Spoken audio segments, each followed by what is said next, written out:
ಯಾಕಂದ್ರೆ ನಾನು ನೋಡಿದ್ದೇನೆ ಬಹಳ ಜನರನ್ನು. ಯಾವುದಾದ್ರು ಒಂದು ಚಿತ್ರ ಗ್ಯಾಲರಿಗೆ ಹೋದಾಗ ಈಗ ನೋಡ್ಕೊಂಡು ಹೋಗ್ಬಿಡ್ತೀವಿ ಅಷ್ಟೇ.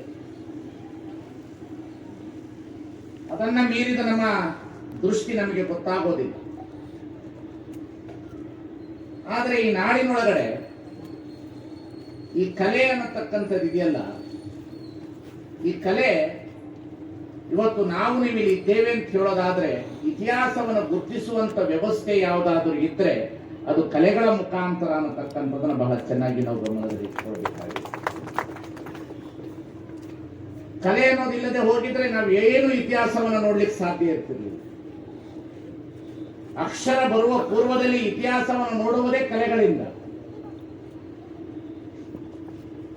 ಅಕ್ಷರ ಉತ್ಪತ್ತಿ ಆಗುವ ಪೂರ್ವದಲ್ಲಿ ನಾವು ಈ ಜಗತ್ತಿನ ಇತಿಹಾಸವನ್ನು ನೋಡುವುದೇ ಹರಪ್ಪ ಮೊಹಂಜಾದರ ಕಾಲಗಳಿಂದಲೂ ಸಹ ವಸ್ತುಗಳ ಮೇಲೆ.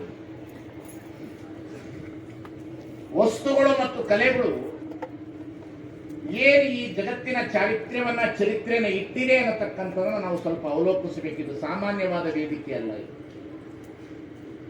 ಅಥವಾ ಅಭಿನಂದನೆಯನ್ನು ಸಲ್ಲಿಸಿ ಹೋಗ್ತಕ್ಕಂಥ ವೇದಿಕೆ. ಒಂದು ಶಾಲ ಹಾಕಿ ಒಂದು ಹಾರ ಹಾಕಿ ಬಹಳ ಚಲೋ ಮಾಡಿದ್ರಿ ಅಂತ ಹೇಳ್ತಕ್ಕಂಥದ್ದು ಅದು ಶಬ್ದವಾಗ್ತದೆ ಅಷ್ಟೇ ಹೊರತು ಪೂರ್ಣವಾದಂಥ ವಿರಾಮದ ಬದುಕಿಗೆ ಕೊಡುವಂತ ಕಲೆಯ ಗೌರವ ಆಗುವುದಿಲ್ಲ. ಕಲೆ ಅನ್ನತಕ್ಕಂಥದನ್ನು ನಾವು ಇತಿಹಾಸದಲ್ಲಿ ನೋಡಬೇಕು. ಬಹಳ ಮುಖ್ಯವಾಗಿ ನನಗೆ ಸೋಮಶೆಟ್ಟಿಯವರನ್ನ ನೋಡಿದ್ರೆ ಬಹಳ ದಿವಸದ ನಂತರ ನಮ್ಮ ನಾಡಿನ ಹಿರಿಯ ಕಲಾವಿದರಾಗಿರ್ತಕ್ಕಂತಹ ಬಹಳ ದೊಡ್ಡ ಕಲಾವಿದರಾಗಿರ್ತಕ್ಕಂತಹ ಕಲಾಕುಂಚ ಬ್ರಹ್ಮ ಶೆಟ್ಟಿಯ ನಂತರ ಸೋಮಶೇಖರ ಶೆಟ್ಟಿ ಅವ್ರನ್ನ ನಾವು ನೋಡ್ತಾ ಇದ್ದೇವೆ ಅನ್ನತಕ್ಕಂಥ ಬಹಳ ದೊಡ್ಡ ವ್ಯಕ್ತಿ. ಕಲಾ ಕುಂಚದೊಳಗಡೆ ಶೆಟ್ಟಿಯವರು ಬಸವಣ್ಣನವರ ವೈವಿಧ್ಯಮಯವಾಗಿ ತೋರಿಸ್ತವರು. ನನ್ನ ಹತ್ರ ಒಂದು ಭಾವಚಿತ್ರ ಇದೆ ಶೆಟ್ಟಿಯವರು. ಸುಮಾರು ಇವತ್ತಿಗೂ ಆ ಭಾವಚಿತ್ರದ ಬೆಲೆ ಇಲ್ಲ ಅಂತಂದ್ರು 4-5 ಜನ ಬಂದು 5 ಲಕ್ಷ ರೂಪಾಯಿ ಕೊಡ್ತೀವಿ ಕೊಡ್ರಿ ಅಂತ ಕೇಳಿದ. ನೀವು ಕೇಳಿದ್ರಲ್ಲ, ಗಂಗಾಂಬಿಕೆಯವರು ಕೇಳಿದ್ರ. ಏನಿದು? ಯಾವ ಸಮಾರಂಭ? ಎದಕ್ಕಾಗಿ ನಾವಿಲ್ಲಿ ಕುಳಿತಿದ್ದೇವೆ? ಯಾವ ಕಾರಣಕ್ಕಾಗಿ ಅವರನ್ನ ಇಲ್ಲಿ ನಾವು ಕೂರಿಸಿದ್ದೇವೆ? ಇದರ ಸಾರ್ಥಕತೆಯ ಹಿನ್ನೆಲೆ ಏನು? ಇದರ ಇತಿಹಾಸ ಇದು ನಮ್ಮ ಗಮನಕ್ಕೆ ಬರಲಿಲ್ಲ ಅಂತ ಹೇಳಿದ್ರೆ ವೇದಿಕೆಯಲ್ಲಿ ನಾವು ಏನಾಗ್ತೇವೆ ಅಂತಂದ್ರೆ ಬಹಳ ಮುಖ್ಯವಾಗಿ ಅಭಿಮಾನದ ಮಾತುಗಳನ್ನು ಹಾಡಿ ಹೋಗ್ತೇವೆ ಹೊರತು ಅನುಭವದ ಎಡೆಗೆ ನಾವು ಹೆಜ್ಜೆ ಇಡೋದು. ಅಭಿಮಾನವನ್ನು ಕುರಿತು ಮಾತನಾಡೋದು ಬೇರೆ, ಅನುಭವದಿಂದ ಹೆಜ್ಜೆಯನ್ನು ಇಟ್ಟು ಒಬ್ಬ ಕಲಾವಿದರನ್ನು ನೋಡ್ತಕ್ಕಂಥದ್ದು ಬಹಳ ಮುಖ್ಯವಾಗಿರ್ತಕ್ಕಂಥ ವ್ಯವಸ್ಥೆ. ಕಲೆ ಅನ್ನತಕ್ಕಂಥದ್ದು ನಾನು ಹೇಳಿದೆ, ಇತಿಹಾಸವನ್ನು ಗುರುತಿಸುವುದು, ಇತಿಹಾಸವನ್ನು ತೋರಿಸುವುದು, ಇತಿಹಾಸದೊಳಗಡೆ ಈ ಕಲೆಗಳು ಏನೇನು ಮಾಡ್ತವೆ. ಬಹಳ ಮುಖ್ಯವಾಗಿ ಕಲೆ ಅನ್ನತಕ್ಕಂಥದ್ದು ಬಹಳ ದೊಡ್ಡ ಇತಿಹಾಸದ ಪ್ರಜ್ಞೆ. ಅದು ಬಹಳ ದೊಡ್ಡ ಇತಿಹಾಸದ ಪ್ರಜ್ಞೆ. ನಮ್ಗೇನು ಅನಿಸುತ್ತೆ ಅಂತಂದ್ರೆ ಅದು ಕಲೆಯಾಗಿ ಕಾಣಿಸ್ತದೆ. ಯಾಕೆ ನನಗೆ ಬಹಳ ವಚನಗಳನ್ನು ಓದ್ತಾ ಇದೆ, ಆ ವಚನಕ್ಕೆ ಇವತ್ತು ಅರ್ಥಪೂರ್ಣವಾಗಿ ನಮ್ಮ ಮುಖ್ಯವಾಗಿರ್ತಕ್ಕಂತಹ ಸೋಮಶೆಟ್ಟಿಯವರು ಹೇಗೆ ಕಾಣ್ತಾರೆ ಅಂತಂದ್ರೆ, ಒಂದು ಕಡೆ ಪ್ರಭುದೇವರು ಹೇಳ್ತಾರೆ, ಘನತರವಾದ ಚಿತ್ರವ ಬರೆಯಬಹುದಲ್ಲದೆ ಪ್ರಾಣವ ಬರೆಯಬಹುದೇ.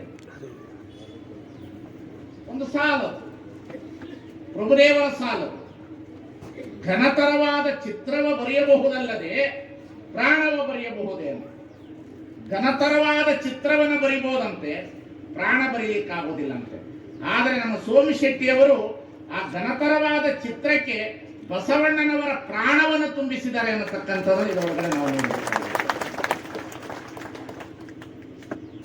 ಅದರೊಳಗಡೆ ಒಂದು ಪ್ರಾಣ ಇದೆ, ಅದರೊಳಗಡೆ ಒಂದು ಭಾವ ಇದೆ, ಅದರೊಳಗೊಂದು ಇತಿಹಾಸ ಇದೆ, ಅದರೊಳಗೊಂದು ಬಸವಣ್ಣನ ಸಾಧನೆ ಇದೆ, ಅದರೊಳಗೊಂದು ಬಸವಣ್ಣನ ಸಾಂಸ್ಕೃತಿಕ ಪರಂಪರೆ ಇದೆ, ಅದರೊಳಗಡೆ ವೈಚಾರಿಕತೆ ಇದೆ, ಅದರೊಳಗಡೆ ಸಮಸಮಾಜದ ನಿರ್ಮಾಣದ ವಸ್ತುಸ್ಥಿತಿಯ ನೆಲೆಗಟ್ಟಿನ ಮೇಲೆ ನಿಂತಿದೆ ಅನ್ನತಕ್ಕಂಥದ್ದು. ಒಂದು ಕಲೆಯನ್ನು ನೋಡುವ ರೀತಿ ಈ ಸಮಾಜದೊಳಗಡೆ ಬಹಳ ಜನರಿಗೆ ಗೊತ್ತಿಲ್ಲ, ಬಹಳ ಜನರಿಗೆ ಗೊತ್ತಿಲ್ಲರಿ. ನೋಡಿ, ನಾನು ಸ್ವಲ್ಪ ವಿಚಾರವನ್ನು ಹೇಳುತ್ತೇನೆ ನಿಮಗೆ. ಎಷ್ಟು ದೊಡ್ಡದು ಕಲೆ ಪರಂಪರೆ ಅಂದ್ರೆ, ಬಸವಣ್ಣನವರ ಇತಿಹಾಸವನ್ನು ತೆಗೆದುಕೊಳ್ಳಿ. ಬಸವಣ್ಣನವರ ಇತಿಹಾಸವನ್ನು ತೆಗೆದುಕೊಂಡಾಗ ಬಸವಣ್ಣನವರ ಭಾವಚಿತ್ರ ಇರಲಿಲ್ಲ. ಈ ನಾಡಿನೊಳಗಡೆ ಬಸವಣ್ಣನವರ ಭಾವಚಿತ್ರವೇ ಇರಲಿಲ್ಲ. ಯಾರು ಬರೀಬೇಕು? ಹರಿಹರ ಹೇಳ್ತಾನೆ, ಬಸವಣ್ಣನವರ ಮುದ್ದು ಮುಖ, ಬಸವಣ್ಣನವರ ಓಜೆ ಓಜೆ, ಬಸವಣ್ಣನವರ ಎಲ್ಲ ಲಕ್ಷಣಿಸ್ಲಿಕ್ಕೆ ಆಗ್ಲಿಲ್ಲ ಅಂತ ಹೇಳಿದ್ರೆ ಹರ್ಡೇಕರ್ ಮಂಜಪ್ಪನವರು ಬರೋವರೆಗೂ ಬಸವಣ್ಣನವರನ್ನ 4 ಕಾಲು ಎತ್ತು ಅಂತಾನೆ ತಿಳ್ಕೊಂಡಿದ್ರು. ಚಿತ್ರ ಇರಲಿಲ್ಲ, ಚಿತ್ರವೇ ಇರಲಿಲ್ಲ. ಚಿತ್ರ ಬರಿಬೇಕಾದವರು ಯಾರು? ಬಸವಣ್ಣನವರು ಪ್ರಧಾನಮಂತ್ರಿ, ಬಸವಣ್ಣನವರು ವೇಶ್ಯಾವಾಣಿ ಓಣಿಗೆ ಹೋಗಿದ್ರು, ಬಸವಣ್ಣನವರು ಅನುಭವ ಮಂಟಪವನ್ನು ನಿರ್ಮಾಣ ಮಾಡಿದ್ರು, ಬಸವಣ್ಣನವರು ವಚನಗಳನ್ನ ಪ್ರಚಾರ ಮಾಡಿದ್ರು, ಪ್ರಭುದೇವರು ಸಿದ್ದರಾಮೇಶ್ವರನ ಕರೆದುಕೊಂಡು ಬಂದರು, ವಚನ ಕ್ರಾಂತಿ ಆಯಿತು, ವಚನ ಚಳವಳಿ ಆದ ಮೇಲೆ ವಚನವನ್ನ ತೆಗೆದುಕೊಂಡು ಹೋದಂತ ಚನ್ನಬಸವಣ್ಣನವರ ಆ ಚರಿತ್ರೆ ಏನು? ಯಾವುದು ಇಲ್ಲ, ಯಾವುದು ಇಲ್ರಿ, ಯಾವುದೂ ಇಲ್ಲ. ನಿಮಗೆ ಬುದ್ಧನ ಇತಿಹಾಸ ಬೇಕಿತ್ತು ಅಂತಂದ್ರೆ ನಾವು ಅಜಂತ ಎಲೋಹಾರಕ್ಕೆ ಹೋಗ್ಬೇಕು. ಬುದ್ಧನ ಇತಿಹಾಸ ಬೇಕಿದ್ರೆ ಅಜಂತ ಎಲೋಹಾರದಲ್ಲಿ ಹೋಗಿರ್ತಕ್ಕಂಥ ಚಿತ್ರಗಳ ಮುಖಾಂತರ ಬುದ್ಧನ ಇತಿಹಾಸವನ್ನು ನೋಡ್ತೇವೆ. ಅಥವಾ ಮಹಾವೀರರು ಈ ಸಮಾಜದೊಳಗಡೆ ಉಳಿದಿದ್ರು ಅಂತ ಹೇಳೋದಕ್ಕೆ 24 ಜನ ತೀರ್ಥಂಕರರ ಭವ್ಯವಾದ ಮೂರ್ತಿಗಳ ಪರಂಪರೆ ನೋಡಿಕೊಂಡು ಬರ್ತೇವೆ. ಬುದ್ಧ ಇದ್ರು ಅನ್ನೋದಕ್ಕೆ ಆ ಸ್ತೂಪಗಳ ಮುಖಾಂತರ ವಿಚಾರವನ್ನು ನೋಡ್ಕೊಂಡು ಬರ್ತೇವೆ. ಶೈವ ಪರಂಪರೆ ಇತ್ತು ಅನ್ನೋದಕ್ಕೆ 18 ಪುರಾಣವನ್ನು ಬರೆದಿರ್ತಕ್ಕಂಥ ವ್ಯಾಸ ಮಹರ್ಷಿಗಳು 8 ವಿಷ್ಣು ಪುರಾಣವನ್ನ 10 ಶಿವಪುರಾಣಗಳಲ್ಲಿ ಇರ್ತಕ್ಕಂಥದನ್ನ ಆ ಶಿವಪುರಾಣದ ಆಧಾರದ ಮೇಲೆ ಈ ದೇಶದಲ್ಲಿ ಒಬ್ಬ ಶಿವ ಇಂತ ಅನ್ನತಕ್ಕಂಥ ಕಾಲ್ಪನಿಕ ಲೋಕವನ್ನು ನೋಡ್ತೇವೆ. ಆದರೆ ಬಸವಣ್ಣನವರ ಇತಿಹಾಸವನ್ನ ವಚನಗಳಲ್ಲಿ ನೋಡ್ತೇವೆ, ಜನಪದ ಕಲೆಗಳಲ್ಲಿ ನೋಡ್ತೇವೆ, ಕಾವ್ಯದಲ್ಲಿ ನೋಡ್ತೇವೆ, ಚುಟುಕು ಸಾಹಿತ್ಯದಲ್ಲಿ ನೋಡ್ತೇವೆ, ರಗಳೆಗಳಲ್ಲಿ ನೋಡ್ತೇವೆ, ಗದ್ಯದಲ್ಲಿ ನೋಡ್ತೇವೆ, ಪದ್ಯದಲ್ಲಿ ನೋಡ್ತೇವೆ. ಆದ್ರೆ ಚಿತ್ರಕಲೆಯಲ್ಲಿ ಇರಲಿಲ್ಲ. ಬಹಳ ಚೆನ್ನಾಗಿ ತಿಳಿದುಕೊಳ್ಬೇಕು ಒಂದು ಇತಿಹಾಸವನ್ನ. ಯಾವತ್ತು ಇತಿಹಾಸವನ್ನ ಚೆನ್ನಾಗಿ ಅರ್ಥ ಮಾಡಿಕೊಳ್ಬೇಕು ನಾವು. ಅದಕ್ಕೆ ಅಂಬೇಡ್ಕರ್ ಅವರು ಹೇಳೋದು, ಯಾರಿಗೆ ಇತಿಹಾಸದ ಪ್ರಜ್ಞೆ ಇಲ್ಲ ಅವರು ಇತಿಹಾಸವನ್ನ ಸೃಷ್ಟಿ ಮಾಡ್ಲಿಕ್ಕೆ ಆಗೋದಿಲ್ಲ ಅವರ ಕೈಯಲ್ಲಿ. ಬಸವಣ್ಣನವರ ಭಾವಚಿತ್ರಗಳನ್ನ ನೀವು ನೋಡಬೇಕು. ಹರ್ಡೇಕರ್ ಮಂಜಪ್ಪನವರು ಬಸವಣ್ಣವರ ಜಯಂತಿ ಮಾಡಬೇಕು ಅಂತ ಪ್ರಾರಂಭ ಮಾಡಿದ್ರು. ಏನು ಮಾಡಬೇಕು? ಯಾಕೆ ತರಬೇಕು? ಬಸವಣ್ಣ ಯಾರು? ಯಾವ ರೀತಿಯಲ್ಲಿ ಇದ್ರು? ಹಾಗಾದ್ರೆ ಏನು? ಶುರುವಾಯಿತು. ಕಾಲಘಟ್ಟ ಬಹಳ ದೂರ ಅದ. ಇದಕ್ಕೆ ಪೂರ್ಣ ವಿರಾಮ ಹಾಕದವರು ನಮ್ಮ ಸೋಮಶೆಟ್ಟಿಯವರು. ಅಲ್ಲಿಂದ ಇಲ್ಲಿವರೆಗೆ ಬಂದಿರತಕ್ಕಂಥ ಚಿತ್ರಗಳ ಪರಂಪರೆಗೆ ಪೂರ್ಣ ವಿರಾಮ ಹಾಕಿದವರು ಯಾರಾದಿದ್ರೆ ಶುರುವಾಯಿತು ಚಿತ್ರವನ್ನ ಬರಿಬೇಕು ಅಂತ. ಯಾಕೆ ಚಿತ್ರವನ್ನ ಬರಿಬೇಕು ಅಂತಂದ್ರೆ, ನೀವು ನೋಡ್ರಿ, ಬುದ್ಧನ ಪಕ್ಕದಲ್ಲಿ ಜಿಂಕೆಯನ್ನು ಇಟ್ಟಿದ್ದಾರೆ, ಯೇಸು ಕ್ರಿಸ್ತನ ಪಕ್ಕದಲ್ಲಿ ಕುರಿಯನ್ನ ಇಟ್ಟಿದ್ದಾರೆ. ಒಂದು ಸಂಕೇತ, ಒಂದು ಸಂಕೇತ. ಇವತ್ತಿಗೂ ಸಹ ಇಸ್ಲಾಂ ಧರ್ಮದೊಳಗಡೆ ಬಹಳ ಹಿಂದಿನ ಕಾಲದಲ್ಲಿ ಬಹಳ ಒಂದು ಸಂಕೇತ ಏನಿತ್ತು, ಕುದುರೆಯ ಸಂಕೇತವನ್ನು ಇಟ್ಟು ಅದರ ಮೇಲೆ ಕೈ ಇಡತಕ್ಕಂಥ ಸಂಕೇತಗಳಿತ್ತು. ಸಂಕೇತದ ಮೂಲಕ ಇತಿಹಾಸವನ್ನು ಗುರುತಿಸುವ ಪರಂಪರೆಯನ್ನು ನಾವು ನೋಡ್ಕೊಂಡು ಬಂದಿದ್ದೇವೆ. ನಾವು ಯಾಕೆ ಬಸವಣ್ಣನವರನ್ನು ಎತ್ತಾಗಿ ತೋರಿಸಿದ್ರು? ಪೌರಾಣಿಕ ಕಲ್ಪನೆ ಒಳಗಡೆ ಯಾಕೆ ತೋರಿಸಿದ್ರು? ಕಾರಣ ಏನು? ಬುದ್ಧನ ಪಕ್ಕದಲ್ಲಿ ಜಿಂಕೆನೇ ಹಾಕಿತ್ತಂದ್ರೆ ಜಿಂಕೆ ಬಹಳ ಸೂಕ್ಷ್ಮವಾದ ಪ್ರಾಣಿ, ಬಹಳ ಸೂಕ್ಷ್ಮ. ಗಾಳಿ ಹೀಗೆ ಹೇಳಿದ್ರೆ ಎದ್ದೋಗ್ಬಿಡ್ತದೆ. ಬುದ್ಧನ ಮನಸ್ಸು ಅಷ್ಟೇ, ಬುದ್ಧನ ವಿಚಾರಧಾರೆಗಳು ಅಷ್ಟೇ. ಮಹಾವೀರನ ಪಕ್ಕದಲ್ಲಿ ಏನಿಟ್ಟು? ಒಂದು ಸುಂದರವಾದಂತಹ ಆಕಳು, ಇನ್ನೊಂದು ಹುಲಿ ಇಟ್ಟು. ಕಾರಣ ಏನು? ಸಂಕೇತ ಅದು ಅಹಿಂಸೋ ಪರಮೋ ಧರ್ಮ ಅನ್ನತಕ್ಕಂಥ ಸಂಕೇತವನ್ನ ಗುರುತಿಸ್ತದೆ. ಹಾಗೆ ಜೀಸಸ್ನ ಪಕ್ಕದಲ್ಲಿ ಕುರಿ ಇಟ್ಟು. ಯಾಕೆ ಕುರಿ ಇಟ್ಟು? ಕುರಿ ಮುಗ್ಧ ಪ್ರಾಣಿ. ಒಂದು ಬ್ಯಾ ಅಂದ್ರೆ ಎಲ್ಲವೂ ಬ್ಯಾ ಅಂತ ಮುಗ್ಧ. ಅದು ಒಂದು ಕುರಿಯ ಸಂಕೇತವನ್ನು ಇಟ್ಟು. ಇಲ್ಲಿ ಇಸ್ಲಾಂ ಧರ್ಮದಲ್ಲಿ ಕುದುರೆಯ ಸಂಕೇತ ಯಾಕಿಟ್ರು? ಕುದುರೆಗೆ ಮೇವು ಹಾಕಿ ಕಟ್ಟಿ ಬಿಡ್ತಾರೆ. ಅದನ್ನೇ ಮೇಯ್ಬೇಕೆ ಹೊರತು ಎಡಕ್ಕೂ ನೋಡೋಗಿಲ್ಲ, ಬಲಕ್ಕೂ ನೋಡೋಗಿಲ್ಲ. That is Islam. That is Islam. ಪ್ರಶ್ನೆ ಮಾಡುವಾಗಿಲ್ಲ. ಆದರೆ ಸಂಕೇತ ಯಾಕೆ ಬಸವಣ್ಣನ ತಂದ್ರು ಅಂತಂದ್ರೆ, ಎತ್ತಿನ ಸಂಕೇತವನ್ನು ತಂದು ಇಟ್ಕೋತ ಬಂದ್ರು ನಮ್ಮವರು. ಬಹಳ ಇತಿಹಾಸವನ್ನು ಇಟ್ಕೊಂಡು ಬಂದ್ರು. ಅದನ್ನ ಯಾಕೆ ಇಟ್ಕೊಂಡು ಬಂದ್ರು ಅಂದ್ರೆ, ಬಸವಣ್ಣ ಎತ್ತಲ್ಲ, ಕಾಯಕಕ್ಕೆ ಪ್ರಧಾನವಾಗಿರ್ತಕ್ಕಂಥ ವಸ್ತು ಬಸವಣ್ಣ ಆಗಿರೋದ್ರಿಂದ ಇತಿಹಾಸದೊಳಗಡೆ ಕೃಷಿಗೆ, ಅನ್ನಕ್ಕೆ, ಆಧಾರಕ್ಕೆ, ಸರಕು ಸಾಗಾಣಿಕೆಗೆ ಪೂಜ್ಯವಾದದ್ದು ಹಾಗೂ ಈ ದೇಶದ ಇತಿಹಾಸದ ಶೈವ ಪರಂಪರೆಯ ಗುರುತರವಾದಂತ ಚಿಹ್ನೆಯನ್ನು ಹೊಂದಿರತಕ್ಕಂತಹ ಎತ್ತನ್ನು ಗುರುತಿಸಿಕೊಂಡು ಇತಿಹಾಸದೊಳಗೆ ಯಾಕೆ ನೋವಾಗ್ತದೆ ಅಂತಂದ್ರೆ ನಮ್ಮ ಲಿಂಗಾಯತ ಧರ್ಮದ ಇತಿಹಾಸದೊಳಗಡೆ ನಾವು ಬಹಳ ಸೋಲ್ತಾ ಇದ್ದೀವಿ, ಬಹಳ ಸೋಲ್ತೇವೆ, ಬಹಳ ಸೋತು ಬಿಡ್ತೇವೆ ನಾವು. ನಾನು ಏನಾದ್ರೂ ವೇದಿಕೆಯಲ್ಲಿ ಕುಳಿತಿದ್ರೆ ಮೊದಲೇ ಯಾಕೆ ಮಾತನಾಡ್ತಾರೆ ಅಂತಂದ್ರೆ ನನಗೆ ಆಯುಷ್ಯ ಇಲ್ಲ, ಸಮಯ ಇಲ್ಲ, ತಿಳಿದಿರೋ ವಿಷಯವನ್ನು ಮುಟ್ಟಿಸಿ ಹೋಗ್ಬಿಡಬೇಕು ಅಂತ ಬಯಸ್ತಾ ಇರ್ತೀನಿ. ತಿಳಿದಿರೋ ವಿಷಯವನ್ನು ಮುಟ್ಟಿಸಿ ಹೋಗಬೇಕು, ಇಲ್ಲ ಅಂತಂದ್ರೆ ಆಗೋದಿಲ್ಲ. ಹೀಗೆ ಬಸವಣ್ಣನವರನ್ನ ಹೀಗೆ ಉಳಿಸ್ಕೊಂಡು ಬಂದ್ರು. ಋಷಭನ ಅವತಾರ ಅಂದ್ರು, ಭೀಮಕವಿ ಋಷಭನ ಅವತಾರ ಅಂದ್ರು, ಹರಿಹರ ಹೇಳಿದ್ರು. ಎಲ್ಲರೂ ಹೀಗೆ ಋಷಭನ ಅವತಾರ. ಪಾಲ್ಕುರ್ಕೆ ಸೋಮನಾಥಾರಾಧ್ಯರು ಮೊಟ್ಟ ಮೊದಲಿಗೆ ಪುರಾಣವನ್ನು ಬರೆಯುವಾಗ ಅದನ್ನೇ ಹೇಳಿಕೊಂಡೇ ಬಂದರು. ಇವೆಲ್ಲವನ್ನು ಹೇಳಿಕೊಂಡು ಬಂದ ನಂತರ 20ನೇ ಶತಮಾನದೊಳಗಡೆ ಬಸವಣ್ಣ ಒಬ್ಬ ಸಾಮಾಜಿಕ ಸುಧಾರಕ, ಬಸವಣ್ಣನವರು ಒಬ್ಬ ಧರ್ಮಗುರು, ಬಸವಣ್ಣನವರು ನಿಮ್ಮಂತೆ ಬದುಕಿರ್ತಕ್ಕಂಥವರು, ಬಸವಣ್ಣನವರು ಈ ಜಗತ್ತಿನಲ್ಲಿ ಏನೇನು ಕೆಲಸ ಮಾಡಿದ್ರು ಅನ್ನೋದಕ್ಕೆ ಬಸವ ಜಯಂತಿ ಪ್ರಾರಂಭವಾಗುವಾಗ ಬಸವಣ್ಣನವರ ಭಾವಚಿತ್ರಕ್ಕೆ ಪ್ರಾರಂಭ ಎಡೆಯಾಯಿತು. ಯಾವಾಗ ಹೆಜ್ಜೆ ಎಡೆ ಆಯಿತು, ಹೆಜ್ಜೆ ಎಡೆ ಆದ ಕೂಡಲೇ ಚಿತ್ರ ಬರೀಲಿಕ್ಕೆ ಪ್ರಾರಂಭ ಆಯಿತು. ಸೋಮಶೆಟ್ಟಿ ಅವ್ರಿಗೂ ಗೊತ್ತಿದೆ, ದೊಡ್ಡ ಕಲಾವಿದರು, ಪಾಟೀಲರಿದ್ದಾರೆ, ನಮ್ಮ ಅನುಭವ ಮಂಟಪದ ಬೆಳಗಾವಿ ಜಿಲ್ಲೆಯವರಿದ್ದಾರೆ, ಎಲ್ಲರೂ ಇದ್ದಾರೆ.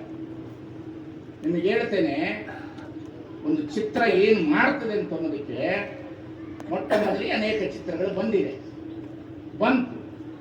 ಮೊಟ್ಟ ಮೊದಲಿಗೆ ಮೈಸೂರು ಮಹಾರಾಜರ ಕಾಲದಲ್ಲಿ ಚಿತ್ರ ಪ್ರಾರಂಭ ಆಯಿತು. ಮೈಸೂರು ಆರ್ಟ್ಸ್ ಬೇರೆ, ತಂಜಾವೂರು ಆರ್ಟ್ಸ್ ಬೇರೆ, ನಿಮಗೆ ಗೊತ್ತಿಲ್ಲ. ಇಲ್ಲೇ ನಮ್ಮ ಸುರಪುರ ಆರ್ಟ್ಸ್ ಅಂತಿದೆ, ನಮ್ಮ ಸುರಪುರ ಆರ್ಟ್ಸ್ ಅಂತ, ಸಗರನಾಡ ಆರ್ಟ್ಸ್ ಅಂತ. ಸುರಪುರ ಆರ್ಟ್ಸ್ ಬಹಳ ಅತಿ ಅದ್ಭುತವಾದ ಆರ್ಟ್ಸ್ ಅದು. ಸುರಪುರ ಆರ್ಟ್ಸ್, ಮೈಸೂರು ಆರ್ಟ್ಸ್ ಬೇರೆ, ತಂಜಾವೂರು ಆರ್ಟ್ಸ್ ಬೇರೆ. ಎಲ್ಲ ಚಿತ್ರಗಳಿಗೆ ರೂಪವನ್ನು ಕೊಟ್ಟು ಈ ದೇವರ ಚಿತ್ರಗಳು ಬಂತಲ್ರಿ, ಗಣಪತಿ, ಸರಸ್ವತಿ, ಲಕ್ಷ್ಮಿ, ಈ ದೇವರ ಚಿತ್ರಗಳೇ ಇರಲಿಲ್ಲ. ಈ ದೇವರ ಚಿತ್ರಗಳನ್ನು ಮೊಟ್ಟ ಮೊದಲಿಗೆ ಬಹಳ ಸುಂದರವಾಗಿ ತರಲಿಕ್ಕೆ ಪ್ರಾರಂಭ ಮಾಡಿದನು ರವಿವರ್ಮ ಅನ್ನತಕ್ಕಂತಹ ಕಲಾವಿದ. ಅದಕ್ಕೆ ರವಿವರ್ಮ ಆರ್ಟ್ಸ್ ಅಂತ ಹೇಳ್ತಾರೆ. ಈ ರವಿವರ್ಮ ಅನ್ನತಕ್ಕಂಥವನು ಈ ಚಿತ್ರಗಳನ್ನು ತರಲಿಕ್ಕೆ ಪ್ರಾರಂಭ ಮಾಡಿದ. ಈ ಚಿತ್ರಗಳು ಶಿವಕಾಶಿಯಲ್ಲಿ ಪ್ರಿಂಟ್ ಆಗಿ ಬರ್ತಾ ಇತ್ತು. ಇಂತಹ ಚಿತ್ರಗಳ ಮುಖಾಂತರ ಬಾಲತರಂಗ ಚಿತ್ರಗಳು ಬಂದವು, ಚಂದ್ರಮಾಮನ ಚಿತ್ರಗಳು ಬಂದವು, ಮಕ್ಕಳಿಗೆ ಪಾಠ ಹೇಳುವ ಮುಖಾಂತರ ಚಿತ್ರಗಳು ಬಂದು, A for apple, B for bat. ಶಿಕ್ಷಣ ಅನ್ನೋದಿದೆಯಲ್ಲ, ಕಲೆ ಅನ್ನೋದಿದೆಯಲ್ಲ, ಎಲ್ಲ ಕಡೆಯಲ್ಲಿ ಹೊಕ್ಕಿರ್ತಕ್ಕಂಥದ್ದನ್ನು ನೋಡಿದಾಗ ಬಸವಣ್ಣನವರ ಭಾವಚಿತ್ರವನ್ನು ತರಬೇಕು ಅಂದಾಗ ಅನೇಕ ಜನ ಚಿತ್ರವನ್ನು ಬರೆದ್ರು. ಅದರಲ್ಲಿ ಮೊಟ್ಟ ಮೊದಲಿಗೆ ಬಸವಣ್ಣನವರ ಭಾವಚಿತ್ರವನ್ನು ಬರೆಯುವಾಗ ಸಂಪ್ರದಾಯವಾದಿಗಳು ಹೇಳಿದ್ರು, ಬಸವಣ್ಣನವರು ಗೃಹಸ್ಥನಾಗಿರುವುದರಿಂದ, ಬಸವಣ್ಣನವರು ನಮಸ್ಕಾರ ಮಾಡಿಕೊಳ್ಳುವಂತ ಶಕ್ತಿ ಇಲ್ಲದಿರುವುದರಿಂದ ಒಂದು ಕಾಲ ಮೇಲೆ ಒಂದು ಕಾಲ ಕೆಳಗಿಟ್ಟು ಲೌಕಿಕ ಮನೋಭಾವನೆಯಿಂದ ಚಿತ್ರ ತೆಗಿಬೇಕು ಅಂತ ಅವತ್ತು ಸಂಪ್ರದಾಯವಾದಿಗಳು ಚಿತ್ರವನ್ನು ತೆಗೆದರು. ಇದರ ಮೊಟ್ಟ ಮೊದಲಿಗೆ ಮಧುಗಿರಿ ರಾಮು ಅನ್ನತಕ್ಕಂಥವನು ಚಿತ್ರವನ್ನು ತೆಗೆದ. ಈ ಮಧುಗಿರಿ ರಾಮು ಅನ್ನತಕ್ಕಂಥವನು ಬಹಳ ಅತಿ ಅದ್ಭುತವಾಗಿ 3 ಡೈಮೆನ್ಷನ್ ಚಿತ್ರವನ್ನು ತೆಗೆದ. ಈ 3 ಡೈಮೆನ್ಷನ್ ಚಿತ್ರವನ್ನು ತೆಗೆದಿರತಕ್ಕಂಥ ಸಂದರ್ಭದಲ್ಲಿ ನಿಮ್ಮ ಅಷ್ಟಶತಮಾನೋತ್ಸವನಂತಹ ಸಂದರ್ಭದೊಳಗೆ ಇಡೀ ಗಟ್ಟಿಯವರು ಅನ್ನತಕ್ಕಂಥವರು ಚಿತ್ರವನ್ನು ತರಬೇಕು ಅಂತ ಬಯಸಿದಾಗ ಆ ಸಂದರ್ಭದಲ್ಲಿ ಅದು ಬಂದ ಕೂಡಲೇ ಆ ಮೊದಲನೇ ಚಿತ್ರದ ಹಿನ್ನೆಲೆ ಚಿತ್ರಗಳು ಬಂದಿದೆ, ಅನೇಕ ಚಿತ್ರಗಳು ಬಂತು. ಆದ್ರೆ ಕಲರ್ಫುಲ್ ಆಗಿ ಚಿತ್ರ ಬಂದಿದ್ದು ಮಧುಗಿರಿ ರಾಮನಿಂದ ಚಿತ್ರ ಪ್ರಾರಂಭ ಆಯಿತು. ಈ ಮಧುಗಿರಿ ರಾಮ ಅನ್ನತಕ್ಕಂಥ ಒಂದು ಚಿತ್ರ ಬರೆದ ಮೇಲೆ ಬಸವಣ್ಣನವರ ಬಗ್ಗೆ ಬಹಳ ದೊಡ್ಡ ಪ್ರಚಾರ ಆಯಿತು. ಸುತ್ತೂರು ಜಗದ್ಗುರು ಬಹಳ ಬಾಲ ಬಸವನಾಗಿರ್ತಕ್ಕಂಥ ಲಿಂಗ ಪೂಜೆಯ ಚಿತ್ರವನ್ನು ತಂದ್ರು, ಬಸವ ಸಮಿತಿ ತಂತು. ಇದೆಲ್ಲವನ್ನ ತಂದ ನಂತರ ಬಹಳ ದೊಡ್ಡ ಪರಂಪರೆ ಒಳಗಡೆ ಇದೇ ನಿಮ್ಮ ನಾಡಿನೊಳಗಡೆ ಇದೇ ಹುಮನಾಬಾದಿನ ಹುಡುಗಿ ಊರಿನಲ್ಲಿ ಇರ್ತಕ್ಕಂತಹ ಬಸವರಾಜ ಮುಗುಳಿ ಅನ್ನತಕ್ಕಂಥವರು ಇಡೀ ಶರಣರ ಭಾವಚಿತ್ರಗಳನ್ನ ಮೊಟ್ಟ ಮೊದಲಿಗೆ ಕರ್ನಾಟಕದೊಳಗಡೆ ಬಾಲ್ಕಿಯ ಹಿರೇಮಠದ ಸಂಸ್ಥಾನದಲ್ಲಿ ಬರೆದು ತೋರಿಸಲಿಕ್ಕೆ ಪ್ರಾರಂಭ ಆಯಿತು. ಅಂದ್ರೆ ಬೀದರಿಗೆ ಇತಿಹಾಸ ಇದೆ, ಬೀದರಿಗೆ ಬಹಳ ದೊಡ್ಡ ಇತಿಹಾಸ ಇದೆ. ಬಸವರಾಜ ಮುಗುಳಿಯವರು ಯಾವಾಗ ತಂದ್ರು ಆ ಚಿತ್ರಗಳೆಲ್ಲವೂ ಸಹ ಏನಾಯ್ತು, ಗೋಡೆ ಮೇಲೆ ಉಳಿತು, ಅಲ್ಲಲ್ಲೇ ಆಗೋಯ್ತು. ಆ ಚಿತ್ರಗಳು ಅಲ್ಲಲ್ಲೇ ಉಳಿತಾ ಬಂತು, ಮುಂದೆ ಆಗಲಿಲ್ಲ, ಅಲ್ಲಿಗೆ ನಿಂತೋಯ್ತು. ನಮ್ಮ ಮಠಗಳಲ್ಲಿದೆ, ಎಲ್ಲಾ ಕಡೆಯಲ್ಲಿದೆ. ಆದರೆ ಸೋಮಶೆಟ್ಟಿ ಅವರು ಏನ್ ಮಾಡಿದ್ರು, ಮುಂದುವರೆದು ಏನು ಮಾಡಿದ್ರು ನೋಡ್ಬೇಕು. ಮಧುಗಿರಿ ರಾಮನವರ ಭಾವಚಿತ್ರ, ಬಸವರಾಜ ಮುಗುಳಿಯವರ ಭಾವಚಿತ್ರ, ಕಲಾಕುಂಚ ಚಂದ್ರಮ್ಮ ಚೆಟ್ಟಿಯವರ ಭಾವಚಿತ್ರ, ಸೋಮಶೆಟ್ಟಿಯವರ ಭಾವಚಿತ್ರ, ದಿಲ್ಲಿಯ ಮುರುಗೋಡು ಅನ್ನತಕ್ಕಂಥ ಬಹಳ ದೊಡ್ಡ ಕಲಾವಿದ ಬುದ್ಧ ಬಸವ ಅಂಬೇಡ್ಕರ್ ಅವರ ತ್ರಿಕೋಣದ ಚಿತ್ರಗಳನ್ನು ನೋಡ್ಬೇಕು. ನಾನು ಹೆಚ್ಚು ಹೊತ್ತು ತಗೊಳ್ಳೋದಿಲ್ಲ, ತಲೆ ಕೆಡ್ತದೆ ನನಗೆ. ಯಾಕಂದ್ರೆ ಬಹಳ ಓದಬಾರ್ದ್ರಿ ಮನುಷ್ಯ, ಬಹಳ ಓದಬಾರ್ದ್ರಿ ಮನುಷ್ಯ ಓದಿದ್ರೆ ನಮಗೆ ನಾವೇ ಡಿಪ್ರೆಷನ್ ಒಳಗಾಗ್ಬಿಡ್ತೀವಿ. ಹಾಗೆ ಈ ದೇಶದೊಳಗಡೆ ಬಸವಣ್ಣನವರ ಎತ್ತು ಅನ್ನತಕ್ಕಂಥ ದಿನಮಾನ ಕಾಲದಲ್ಲಿ ಚಿತ್ರಗಳು ಪ್ರಾರಂಭವಾಯಿತು. ಚಿತ್ರಗಳ ಇತಿಹಾಸದ ಮುಖಾಂತರ ಎಲ್ಲರೂ ಬರಲಿಕ್ಕೆ ಪ್ರಾರಂಭವಾದ್ರು. ಎಲ್ಲರೂ ಬಂದಿರತಕ್ಕಂತಹ ಅದರೊಳಗಡೆ ಬಹಳ ಅಗ್ರಗಣ್ಯವಾಗಿ ಒಂದು ಗ್ಯಾಲರಿ ಒಳಗಡೆ ಇತಿಹಾಸದೊಳಗಡೆ ಸತ್ಯ ಚಿತ್ರವನ್ನ ಬಸವಣ್ಣನವರ ಹುಟ್ಟಿನಿಂದ ಲಿಂಗೈಕ್ಯರಾಗುವವರೆಗೆ, ಶರಣರ ಕ್ರಾಂತಿಯವರೆಗೆ, ಈ ಜಗತ್ತಿನ ಇತಿಹಾಸ ಇರುವ ತನಕ, ಜಗತ್ತಿನ ಸೂರ್ಯ ಚಂದ್ರ ಇರುವವರೆಗೂ ಒಂದು ಸುಂದರವಾದಂತಹ ಚಿತ್ರಚರಿತ್ರೆಯ ಗ್ರಂಥ ಯಾವುದಾದ್ರೆ ಅದು ಸೋಮಶೆಟ್ಟಿಯವರ ಗ್ರಂಥ.